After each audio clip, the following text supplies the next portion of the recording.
Hello everyone, welcome back to the Bharadwaj economics classes. Class 10th में marketing and sales हम पढ़ रहे हैं। इसमें यूनिट 5 चल रहा है, स्किल्स इन सेलिंग। इसमें फर्स्ट वीडियो में हमने पढ़ा था सॉफ्ट स्किल्स क्या होते हैं और हार्ड स्किल्स क्या होते हैं। अब हमें इस यूनिट में सॉफ्ट स्किल्स के बारे में ही पढ़ना है और वो डिफरेंट टाइप के कौन कौन से जो कुछ सॉफ्ट स्किल्स के बारे में हम पढ़ाएंगे। जैसे कि जो इम्पोर्टेंट सॉफ्ट स्किल्स हैं उसमें एक होता है कम्युनिकेशन स्किल्स, जो बहुत इम्पोर्टेंट स्किल्स है। निगोशिएटिंग स्किल्स, उसके बाद आता है इन्फ्लुएंसिंग स्किल्स, और उसके बाद आता है इमोशनल क्वोशेंट और एथिकल बिहेवियर और पर्सनल ग्रूमिंग एंड एटिकेट्स। ये सारे जो इम्पोर्टेंट स्किल्स होते हैं ये हमें पढ़ने हैं, वन बाय वन हम इन्हें पढ़ेंगे। एक एक स्किल्स काफ़ी बड़ा है। जैसे कम्युनिकेशन स्किल्स पढ़ेंगे तो इसमें नीड्स एंड ऑब्जेक्टिव्स इसके पढ़ने हैं, उसके बाद हमें इसके एलिमेंट्स पढ़ने हैं। तो एक वीडियो में हम एक स्किल्स ही पढ़ पाएंगे, क्योंकि ज़्यादा बड़ी वीडियोज़ आप लोग पसंद नहीं करते हैं। आप लोगों को भी छोटी छोटी वीडियोज़ देखनी अच्छी लगती हैं, तो इसलिए बहुत ज़्यादा बड़ी ना बना करके छोटी छोटी बनाएंगे। 4-5 वीडियोस बन जाएंगी इसकी स्किल से। अलग अलग स्किल्स उसमें इम्पोर्टेंट है, एग्ज़ाम में तैयारी करनी है आपको, और इसके साथ ही ये फिर चैप्टर ख़त्म भी हो जाना है और कोर्स भी ख़त्म हो जाना है। तो स्टार्ट करते हैं। Communication skills. कम्युनिकेशंस का मतलब बातचीत करना। जैसे कि आप समझते हैं कि हम कोई भी बातचीत के ज़रिए हम अपनी बातें दूसरे को समझा पाते हैं और दूसरी की बातें खुद समझ पाते हैं। अब वो बातचीत करने का ढंग जो है एक सेल्समैन का कैसा होना चाहिए, वो सब सारी चीज़ें हम पढ़ने वाले हैं इसमें। Communication skills. Communication is sharing information between two parties. Communication क्या होता है? एक इंफॉर्मेशन शेयर करना होता है दो पार्टीज में इंफॉर्मेशन शेयर करना, यानी कि जानकारी शेयर करना कम्युनिकेशन कहलाता है। अगर हम व्यापार जो भी बिजनेस के बारे में अगर हाँ कम्युनिकेशन की बात करें तो दो पार्टीज में शेयर करना, एक दूसरे से शेयर करना बातचीत को, उसकी जानकारी को, इन्फॉर्मेशन को, प्रोडक्ट के इन्फॉर्मेशन को, कम्युनिकेशन है। It is effective and complete only when the receiver understands it in the same sense what the salesman, sender कौन? Salesman wished to communicate। अब ये तब इफेक्टिव होता है, it is effective and complete. जब complete और effective तब होता है जब एक रिसीवर मीन्स सुनने वाला, बातचीत को सुनने वाला कौन होता है? कस्टमर। जो कस्टमर है वो समझ पाए it is the same sense, जैसे एक बोलने वाला बोल रहा है, उसकी वो जो बात कहना चाहता है उसी सेंस को, उसी बात को उसी तरीके से अगर सामने वाला समझ पाए तब वो इफेक्टिव कम्युनिकेशन कहलाता है। What the sender wish to communicate. जो सेंडर यानी कि सेल्समैन जो कहना चाहता है वो अगर पार्टी यानी कि कस्टमर समझ पाए उसी वे में जैसे वो समझाना चाह रहा है, तो इसे इफेक्टिव कम्युनिकेशन कहा जाता है। ये बात आपको समझ में आ गई होगी कम्युनिकेशन क्या होता है। अब है नीड एंड ऑब्जेक्टिव। इसमें अब हम पढ़ेंगे नीड एंड ऑब्जेक्टिव, आवश्यकता और उद्देश्य क्या है इसका। The selling or marketing job requires that a salesman should use his communication skills effectively to inform the buyers about the nature and unique benefits of the product or service which are offered by his firm। अब इसका मतलब क्या है? The selling और marketing jobs require. Selling या marketing job में एक requirement होती है। क्या रिक्वायरमेंट होती है? वो रिक्वायरमेंट होती है कि सेल्समैन अपनी कम्युनिकेशन स्किल्स का इफेक्टिवली उसको यूज करे, अपनी कम्युनिकेशन स्किल को इफेक्टिवली यूज करे। किस लिए करे? बायर्स जो कस्टमर्स के लिए यूज करे, जिससे कि वो अपनी प्रोडक्ट के या सर्विस के बेनिफिट्स को और उसकी अच्छाइयों को, उसकी यूनिक बेनिफिट्स और उस प्रोडक्ट की नेचर को अपने कस्टमर को समझा सके एक इफ़ेक्टिव वे में। कहने का मतलब है जो भी उसका प्रोडक्ट है जिसे वो सेल करने जा रहा है, उस प्रोडक्ट की अच्छाइयों को, उसकी क्वालिटीज़ को वो अपने कस्टमर को अच्छे से प्रभावी तरीके से इफ़ेक्टिव वे में समझा सके। ये हर मार्केटिंग या सेलिंग जॉब में ये रिक्वायरमेंट होती है। वो फर्म की प्रोडक्ट को अच्छे से रिप्रेजेंट कर सके। The aim of communication is to influence the customer behaviour in favour of the firm's product service. The aim, जो कम्युनिकेशन का जो एम होता है, उद्देश्य होता है, इज टू इन्फ्लुएंस, प्रभावित करना, the customer behaviour in the favour of firms product. यानी कस्टमर का जो व्यवहार है उसको, कस्टमर का जो बिहेवियर है वो फर्म के फेवर में लाना। एक सेल्समैन के द्वारा इस तरह से बातें की जाए कि कस्टमर जो है वो फर्म के फेवर में हो जाए, या कहने का मतलब है वो प्रोडक्ट को खरीदने के लिए तैयार हो जाए, प्रोडक्ट की, उस फर्म की अच्छाइयों को गिनवाने लगे, उसको अच्छा बताने लगे हर किसी को, और उसके फेवर में होकर के उस प्रोडक्ट को खरीदने के लिए तैयार हो जाए। ये एक सेल्समैन को ऐसी कम्युनिकेशन स्किल्स आनी चाहिए। अब है कम्युनिकेशन स्किल्स के ऑब्जेक्टिव्स क्या हैं। कम्युनिकेशन स्किल्स, एक अच्छे सेल्स पर्सन के लिए जो कम्युनिकेशन स्किल्स हैं उनका उद्देश्य क्या है। अच्छी बोलने का ढंग और उसका जो दूसरों से बात करने का तरीका जो अच्छा होना चाहिए, उससे क्या फ़ायदे हैं, क्या उद्देश्य हैं, क्या करना, मतलब क्या उम्मीदें होती हैं एक कंपनी को या ऑर्गेनाइजेशन को उससे। तो उसमें पहला है, इसमें फर्स्ट ये 5 ऑब्जेक्टिव्स हमने लिखे हुए हैं, इसे ध्यान से पढ़ लें कि फेवरेबल इमेज। पहली बात तो फेवरेबल इमेज बनाना कंपनी की या इंस्टीट्यूशन की या ऑर्गेनाइजेशन की, जो भी है जहाँ जिससे रिलेटेड वो सेल्स पर्सन है, उसे अपनी कंपनी की इमेज जो है कस्टमर के दिमाग में अच्छी बना के रखनी है। और अच्छी इमेज कब बनेगी, जब उसका व्यवहार, उसका बोलने का तरीका अच्छा होगा कस्टमर के साथ। क्योंकि कस्टमर जो है वो उस सेल्स पर्सन से मिल रहा है, ना कि उस कंपनी से।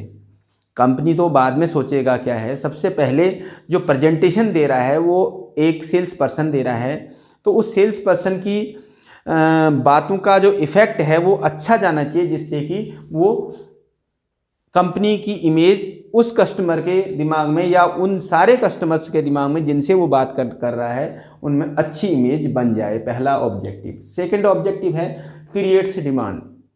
अब अगर इमेज अच्छी बनेगी तो डिमांड क्रिएट होगी। डिमांड क्रिएट कब होगी, जब आदमी का जो सामने डीलिंग कर रहा है, वो डीलिंग मैन है, वो सेल्समैन है, उसका व्यवहार अच्छा होगा कस्टमर के साथ, तो अच्छे से वो बात करेगा, अच्छे से उनकी प्रॉब्लम को सॉर्ट आउट कराएगा, तो कस्टमर बनेगा, उसका नया कस्टमर बनेगा और वो उसकी डिमांड क्रिएट होगी और वो डिमांड करेगा और प्रोडक्ट सेल होगा। तो डिमांड क्रिएट करना। तीसरा ऑब्जेक्टिव है ऑब्जेक्टिव टू रिमाइंड। बार बार चीज़ों को रिमाइंड कराना, अच्छी बातों अपनी बार बार उसे मतलब कहने का मतलब है अपने कस्टमर से कंटिन्यू बने रहना, बीच बीच में मिलते रहना, बातचीत करते रहना, और अच्छी कम्युनिकेशन स्किल्स होनी चाहिए। अच्छे बात करने का तरीका बहुत अच्छा होना चाहिए, जिससे कि क्या है कि कस्टमर के दिमाग में एक वो चीज़ें जाए नहीं, हटे नहीं। उसके प्रोडक्ट जो भी हैं कंपनी के, उन प्रोडक्ट को बार बार रिमाइंड कराना कस्टमर के दिमाग में, ये भी क्या है, इसका ऑब्जेक्टिव है एक अच्छे कम्युनिकेटर का। उसके बाद नेक्स्ट है फोर्थ है, और ये फिफ्थ है, और ये 6 है। तो फोर्थ है इसमें मेंटेन्स रिलेशनशिप बनाए रखना। ये भी ऑब्जेक्टिव है एक गुड कम्युनिकेशन का, एक अच्छे सेल्स पर्सन का जिसकी कम्युनिकेशन स्किल्स बहुत अच्छी है, जो बहुत अच्छे से बात करता है कस्टमर से। वो क्या है, एक अच्छे रिलेशनशिप बना के रखता है कस्टमर से। एक बार बात करके उसे अपना बना लेता है तो फिर कस्टमर उससे बाहर नहीं जाता, वो उसी से प्रोडक्ट को खरीदता है। तो रिलेशनशिप बना के रखना। प्रिविलेज्ड स्टेटस, जो प्रिविलेज्ड स्टेटस का मतलब है विशेषाधिकार बनाए रखना, अपनी कंपनी का एक विशेषाधिकार, एक नाम बनाए रखना कस्टमर्स के आगे। जो कस्टमर उसके बन गए हैं और जो बाकी कस्टमर बनने वाले हैं उनके आगे अपनी कंपनी का एक नाम बनाए रखना। विशेषाधिकार का मतलब है स्पेशलाइजेशन, यानी कि कुछ चीज़ों में कंपनी का एक अलग नाम होता है। जैसे कि कोई अच्छी कंपनी है, वो क्या है, उसके नाम से जानते हैं, तो उसके नाम से खरीदा जाता है, सीधे नाम से। रेमंड कपड़ा लेने जा रहे हैं, रेमंड का ले लीजिए। कोई भी आदमी जिसे कुछ पता हो या कोई बहुत अच्छा सब कुछ पता हो जिसे, या जिसे बहुत कम पता हो, हर आदमी उस नाम को जानता है, रेमंड के कपड़े अच्छे होते हैं, सबको पता है। ठीक, तो ऐसे एक पॉपुलर नेम, तो उसको बनाए रखना, तो वो क्या है, प्रिविलेज्ड स्टेटस, उसका स्टेटस बना हुआ है, उसको बनाए रखना। उसका काम किसका है ये बनाने का? वो काम है उसके सेल्स पर्सन का, उसके डीलिंग करने वाले लोगों का, और उस प्रोडक्ट को जो वहाँ तक पहुँचा रहा है, उसकी खूबियाँ, उनकी प्रॉब्लम सॉर्ट आउट कर रहा है, उनका काम है। तो ये एक अच्छे गुड कम्युनिकेशन स्किल्स का ऑब्जेक्टिव्स हैं। और उसके बाद लास्ट है इसमें helps in developing new markets. जब एक सेल्स पर्सन अपनी अच्छी बातचीत से, अच्छे वार्तालाप से, अच्छी कम्युनिकेशन से कस्टमर को अपना बना लेता है, तो वो एक नया मार्केट डेवलप करने में सहायक होता है। कहने का मतलब है, जैसे कि फॉर एग्जांपल कि एक टूर एंड ट्रेवल्स की एजेंसी है, वो आज एक लोकल टूर कराती है लोगों को, लेकिन उसका बोलने का, बात करने का, और उसकी कस्टमर को हैंडल करने का और उनके प्रॉब्लम्स को सॉर्ट आउट करने का बहुत अच्छा तरीका उन लोगों को आता है, जो उनसे बात करते हैं, कस्टमर को ले जाते हैं, कस्टमर के साथ रहते हैं, कस्टमर को डीलिंग करते हैं कस्टमर से। तो क्या है, आज वो यहाँ और वो कहीं सपोज दिल्ली से जा रहे हैं, वो बॉम्बे तक की टूर करा रहे हैं, या और हिमाचल का करा रहे हैं, या कहीं और दूसरी जगह करा रहे हैं, पूरे कंट्री में सब जगह करा रहे हैं। तो वो क्या है, उनका मार्केट पूरा बन जाता है, उनकी वहाँ से बाहर भी जान पहचान होने लगती है। कहने का मतलब है कि वो कस्टमर जहाँ भी जाएंगे, कस्टमर कोई ज़रूरी तो नहीं है कि एक जगह यहीं मिलेगा, हो सकता है वो कल को कहीं दूसरी जगह सेटअप हो जाता है, यानी दूसरी जगह चला जाता है। तो वहाँ पर फिर वो उसी कंपनी का, अगर मान लो वो वहाँ कंपनी खोलना चाहेंगे तो वहाँ खुल जाएगी, क्योंकि उसका व्यवहार अच्छा है। उसके बाद फॉरेन में, विदेशों में वो टूर्स एंड ट्रेवल्स करा रहे हैं, तो विदेशों में अपनी कंपनी खोल सकते हैं। तो कम्युनिकेशन एक स्किल्स अच्छा होने से, व्यवहार अच्छा होने से वो अपनी मार्केट को डेवलप कर लेते हैं। तो मार्केट को डेवलप करने में भी ये कम्युनिकेशन स्किल हेल्प करता है। ये इसके ऑब्जेक्टिव्स हैं। अब है elements in a typical communication.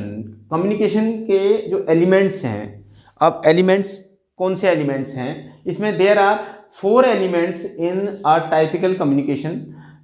4 elements हम इसमें पढ़ते हैं, बस छोटे छोटे एलिमेंट्स हैं। पहला है सोर्स। सोर्स में क्या है? The source of communication contributes to the effectiveness of the message. The source of the communication contributes to the effectiveness of the message। जो भी मैसेज जाना है, जो भी कस्टमर तक मैसेज जाना है, जो भी पब्लिक तक मैसेज जाना है, वो इफेक्टिव होता है उसके सोर्स से, कि किस तरह का सोर्स उसे मिल रहा है कम्युनिकेशन का, किस तरह से कम्युनिकेट किया जा रहा है, कैसे कम्युनिकेट किया जा रहा है कस्टमर्स को। अगर अच्छा सोर्स है तो उसका इफेक्टिव मैसेज जाता है। अब है टारगेट। टारगेट में the communication will be effective if the target of communication is also effective.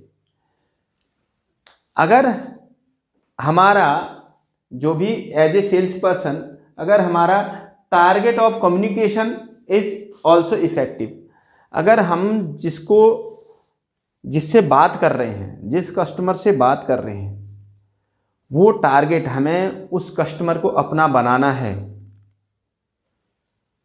जितने भी कस्टमर से हम बात कर रहे हैं उन सबको अपना बनाना है, तो हमारा जो कम्युनिकेशन का स्किल होगा वो भी इफ़ेक्टिव होगा। जब हमने सोच लिया कि इन्हें हमने अपना प्रोडक्ट सेल करना है, इनसे हमने बहुत अच्छे से पोलाइटली बात करनी है, एज ए सेल्स पर्सन हमने इन लोगों से बहुत पोलाइटली बात करनी है। अगर ये कितना भी गलत बात कहें तो भी हमें बुरा नहीं मानना है, इनको बहुत अच्छे से समझाना है, अच्छे से इनसे बात करनी है, बहुत अपनेपन से बात करनी है। अगर ये बात हमने पहले सोच ली कि टारगेट हमने कर लिया कि ये काम हमें करना है, तो तभी हमारा कम्युनिकेशन भी इफ़ेक्टिव होता है। तो वही बात है, the communication will be effective if the target of communication is also effective. जब वो कम्युनिकेशन का जो टारगेट है हमारा वो अगर इफ़ेक्टिव है तभी हमारा कम्युनिकेशन इफ़ेक्टिव होता है। अब थर्ड है message. The message of communication is of 3 types. जो कम्युनिकेशन है, कम्युनिकेशन का जो मैसेज है, जो बातचीत है, जो बोलने का तरीका है, ढंग है, वो मतलब जो बातचीत कर रहे हैं उसका जो मैसेज भी जो जाना चाहिए कस्टमर के पास, वो 3 टाइप का होता है। एक तो होता है फॉर इन्फॉर्मेशन ओनली, एक तो हम इन्फॉर्मेशन देते हैं, अपने प्रोडक्ट की इन्फॉर्मेशन दे रहे हैं, इसके लिए है। दूसरा है फॉर इंस्पायरिंग, उनको इंस्पायर करना, चीज़ों को लेने के लिए इंस्पायर करना, उनको उनका प्रोत्साहन को बढ़ाना उनको। थर्ड है इसमें रिक्वेस्ट फॉर क्विक एक्शन, और जल्द, मतलब कहने का मतलब है कि प्रोडक्ट को खरीदने के लिए एक्शन में लाना, इनको एक्शन में लाना कि वो प्रोडक्ट खरीद ही लें। ये 3 तरह से मैसेज कन्वे होता है कम्युनिकेशन के। अब इसमें फोर्थ एलिमेंट है वो है मीडिया। और the media can be either B verbal और नॉन वर्बल, या तो ये वर्बल हो सकता है या नॉन वर्बल हो सकता है। कहने का मतलब है कि जो कम्युनिकेशन है उसका जो एलिमेंट है वो मीडिया है, यानी कि लोगों तक मैसेज को पहुंचाना, वो या वर्बल भी हो सकता है या नॉन वर्बल भी हो सकता है। जैसे कि verbal media can be written or oral form, यानी कि रिटन फॉर्म में भी हो सकता है, ओरल फॉर्म में भी हो सकता है, और फेस टू फेस भी हो सकता है। तो ये मीडिया, जैसे कि आप मीडिया के थ्रू, जैसे कि प्रिंट मीडिया होता है या इलेक्ट्रॉनिक मीडिया होता है, बहुत सारी कहने का मतलब अपनी कम्युनिकेशन को, अपनी बातचीत को लोगों तक पहुंचाना, कस्टमर्स तक पहुंचाना, और वो उसमें एक मीडिया जो काम करता है वो रिटन में भी हो सकता है, या सुना के बोल के भी हो सकता है, या पढ़ के भी हो सकता है, और या किसी मैगजीन्स के द्वारा भी हो सकता है। बहुत सारी तरीके से मैसेज जो हैं वो कस्टमर तक जाते हैं, तो वो सारा मीडिया में आ जाता है, किसके थ्रू जा रहा है। कहने का मतलब है यहाँ मीडिया का मतलब है किसके थ्रू जा रहा है। तो कम्युनिकेशन, तो आपको ये सारे एलिमेंट्स समझ में आ गए होंगे। टाइपिकल एलिमेंट्स, सोर्स है, टारगेट है, मैसेज है, मीडिया है। और आज इसके बाद नेक्स्ट जो निगोशिएटिंग स्किल्स है उसे हम नेक्स्ट वीडियो में पढ़ाएंगे, क्योंकि एक वीडियो में इतना ही बहुत है। और वीडियो को लाइक शेयर करें, और चैनल सब्सक्राइब नहीं किया है तो प्लीज़ सब्सक्राइब ज़रूर कर लें। Thank you very much.